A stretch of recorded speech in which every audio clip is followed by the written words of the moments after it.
Buenos días y bienvenidos a otro video. Hoy vamos a estar resolviendo un ejercicio de campo magnético de aplicación de ley de Ampère. El enunciado dice lo siguiente: hallar el campo magnético generado en cualquier punto del espacio por un alambre recto de radio R que transporta una corriente I. Vamos a entender de qué nos está hablando el problema. Supongamos que hacemos un gran zoom a una sección de este alambre y vemos algo similar a lo que se muestra en la imagen. Sería como una especie de cilindro recto a través del cual está circulando una corriente I. Por regla de la mano derecha, podemos imaginar que esta corriente va a generar un campo magnético que se va a extender tanto dentro del conductor como fuera del mismo. Las líneas de campo tendrían más o menos la forma que aquí se muestra y obviamente abarcarían todo el espacio y podemos intuir que la intensidad de este campo va a ir disminuyendo a medida que nos alejemos radialmente de este alambre. Vamos a ver entonces ahora cómo podemos resolver este problema. Lo primero que debemos hacer es, evidentemente, dividir el espacio en zonas. Tenemos dos grandes zonas: la zona del interior del conductor y la zona del exterior del mismo. Si el radio del conductor es R mayúscula, podemos entonces definir la zona 1 dentro del conductor para radios R minúscula, que recordemos que es una variable, menores al radio del conductor, que es un valor físico, un número. Y podemos definir también una zona 2 para R mayores al radio del conductor, que es la zona que se encuentra fuera del mismo. Como sabemos, la ley de Ampère contiene una integral de línea. Entonces, debemos definir una trayectoria para realizar la integración de la ley de Ampère.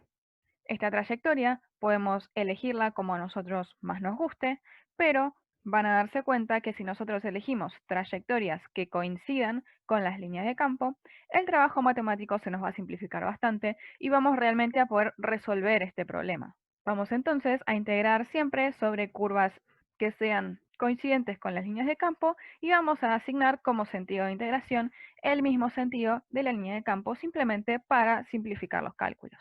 Vamos ahora a plantear la ley de Ampère en cada una de las dos zonas que definimos.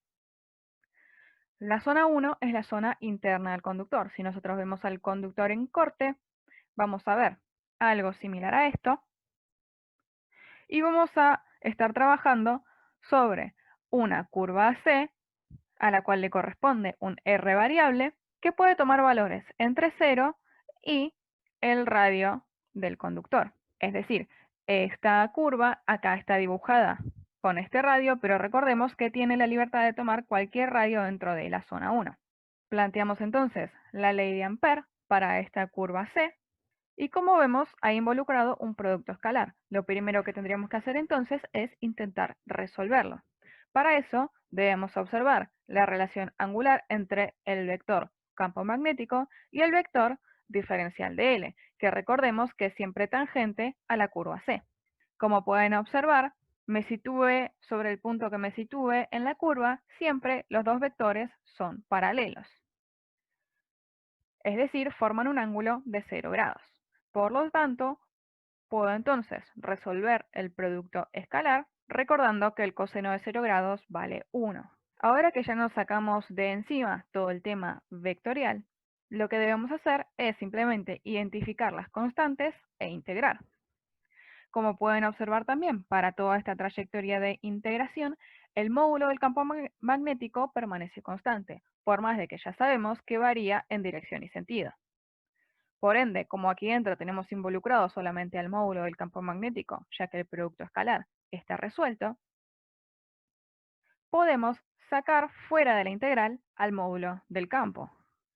Y entonces simplemente debemos hacer la integral del diferencial de L, que no es otra cosa que la longitud total de la curva C. Además, podemos expresar la longitud de la curva C en función de su radio variable. Como ya sabemos, el perímetro de la circunferencia no es otra cosa que 2pi por su radio. Entonces vamos a reemplazar L por 2pi por el radio. Recordemos que este radio es variable porque esta curva debe tener siempre la libertad de moverse, es decir, de tomar distintos valores de radio.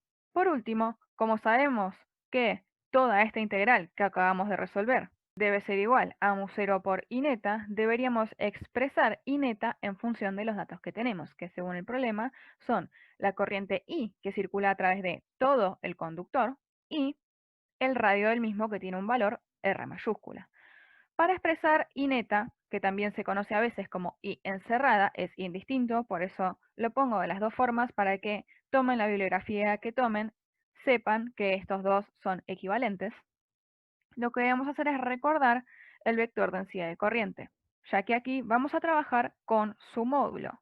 Si recordamos, el módulo del vector densidad de corriente no es otra cosa que la corriente que circula dividido el área transversal a esa corriente. Como el problema no nos dice nada sobre la densidad de corriente, nosotros vamos a asumir que la misma es constante para simplificar los cálculos. Pero también podría aparecer el caso en el cual esta densidad de corriente responda a alguna función que dependa del radio. Como dijimos, vamos en este caso a considerarla constante y entonces podemos expresarla, por ejemplo, como I, que es la corriente total que circula a través del conductor, sobre A, que sería el área total, es decir, el área transversal real de este conductor, completa, la cual puede expresarse de esta forma, pero también, al ser constante, podemos tranquilamente expresarla como la corriente encerrada por esta curva C, que sería esta de acá, sobre el área que encierra esa misma curva C, que no es otra cosa que pi por el radio de la curva al cuadrado. De esta forma, igualando esta expresión con esta expresión, que son iguales ya que J es constante, podemos despejar la corriente encerrada en función de nuestro dato de corriente total y nuestro dato de radio del conductor. Obviamente nos va a quedar en función de la variable R, que es la que nos va a indicar en qué punto radialmente de este conductor estamos calculando el campo. Con I encerrada ya expresada, podemos reemplazarla aquí, que recuerden que es lo mismo, I encerrada e I neta, y una vez realizado el reemplazo podemos despejar el módulo del campo magnético, que nos va a quedar respondiendo a esta expresión para la zona 1. Ahora vamos a pasar a resolver para la zona 2.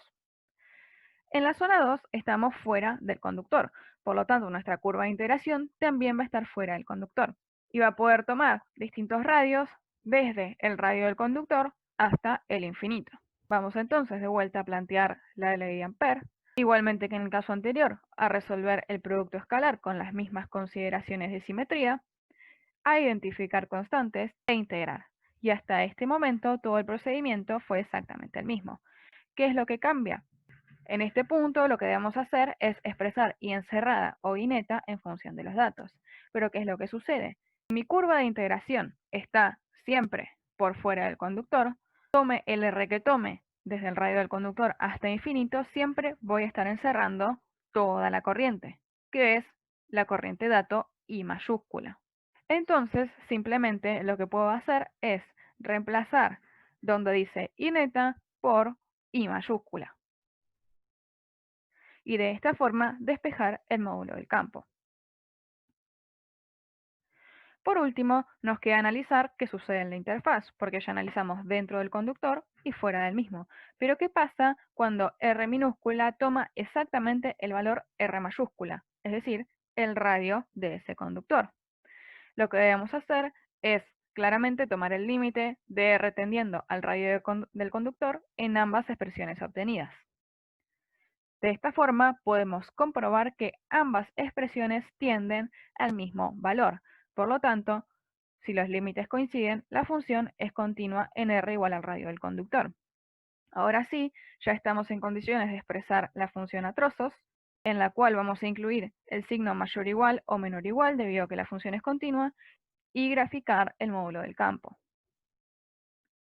Si graficamos el módulo del campo magnético en función de R, para la zona interna tenemos una dependencia lineal con R, porque todo esto es una constante, y para la zona externa tenemos una dependencia con 1 sobre R, ya que todo esto es constante. Por último, podemos marcar en el gráfico que para R igual al radio del conductor, el valor que toma el módulo del campo es el que calculamos a través del límite. Recuerden que en un problema pueden darles el dato de I, como por ejemplo 2 amperes, 5 amperes o el valor que sea, y el radio del conductor, que puede estar en centímetros, metros, milímetros, etc. Si tienen esos datos, reemplazando en la ecuación que corresponda, pueden hallar el campo magnético en valor numérico, ¿sí?, con sus unidades correspondientes para cualquier punto del espacio, ya sea dentro o fuera del conductor, siempre que reemplacen la zona que corresponda con la ecuación que corresponde. Espero que este video les haya sido útil y nos vemos en el próximo.